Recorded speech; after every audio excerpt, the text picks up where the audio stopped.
Imagine taking a family picture, hundreds of them, and you upload them to the cloud, and a year later you want to show it to your grandma. But the service shut down, or worse, your private messages are being scanned by companies you don't know. You're renting your own digital life, basically.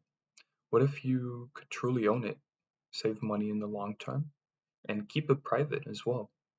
That sounds superficial, but it's possible using a home server, that is.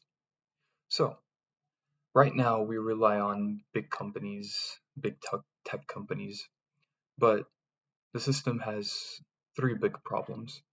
First, we have privacy risks. Companies scan your data. The Electronic Frontier Foundation, a top digital rights group, proved this in their 2023 report.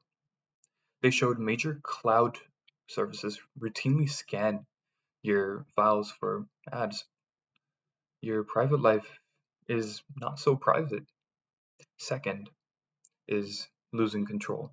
Services shut down and they usually change rules, so you have practically no guarantee you will have your data.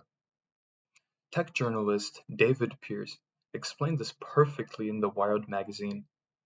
When you rent digital space, your your one policy changes away from you're one policy away from, losing everything, losing your privacy, losing your data, and your memory is at their mercy.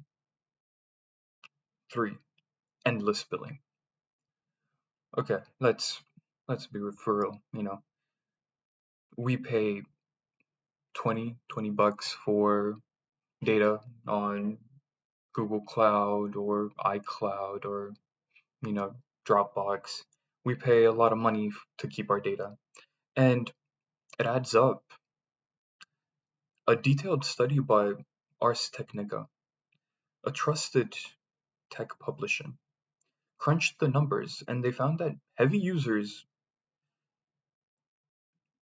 probably use more than what you'd spend for a home server in about 2 to 3 years, which is insane actually. So if you invest in a server for $100, you could be saving yourself a lifetime of never having to pay for billings, for storage billings. So what's the solution? The solution is the thing we talked about, a home server. You own you own a private vault basically. It's yours, it's your own private vault. It stores photos, documents, even backups of your family's computers, which is crazy. I mean, it's easily upgradable, it's modern, it's affordable. But people may think it's too complicated. No, not really.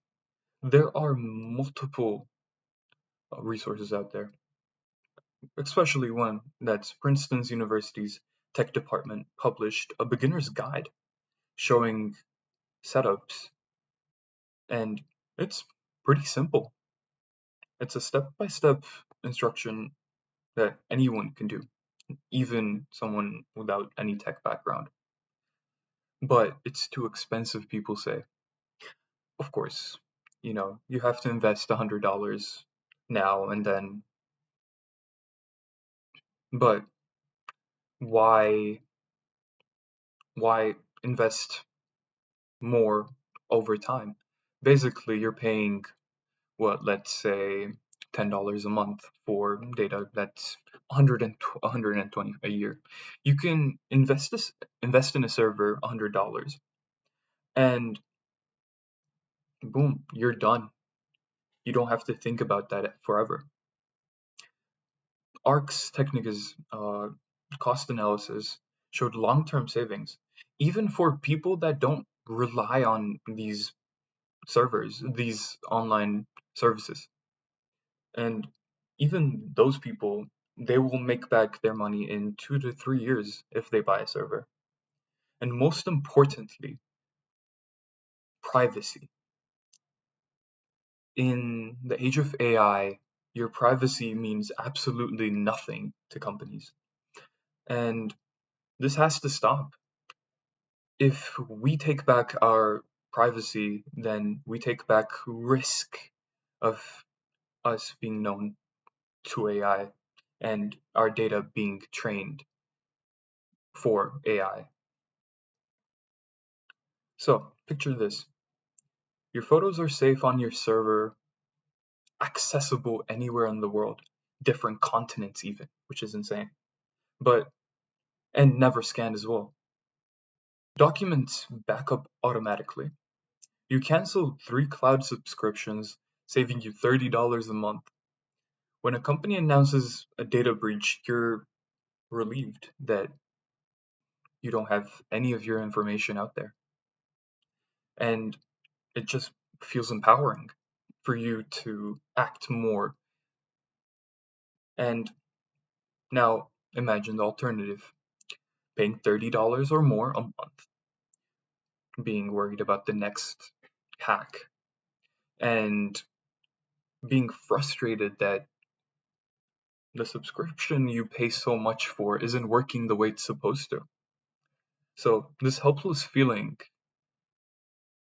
that you have that makes you feel like your data is held hostage. Now, taking control of the situation is pretty easy, honestly. The first thing you need to do is open a YouTube video and take 30 minutes a week to learn about how to set up your own server. Watch Home Server Lab if you want. It's a very good Princeton's guide. And then assess, what do you need to store? How much do you need to store? Do you need to store videos, documents, photos, apps? And you have to start small in the beginning. You're not Bill Gates wanting to host everything and anything you want in the whole world. So start small. Start with a small computer, 50 to 100 bucks, and see if this is a good alternative for you. And join communities. Communities help so much, and Reddit is one of those places to go get a community for you to start your own home lab. And don't let big tech companies discourage you. You can take control. Thank you.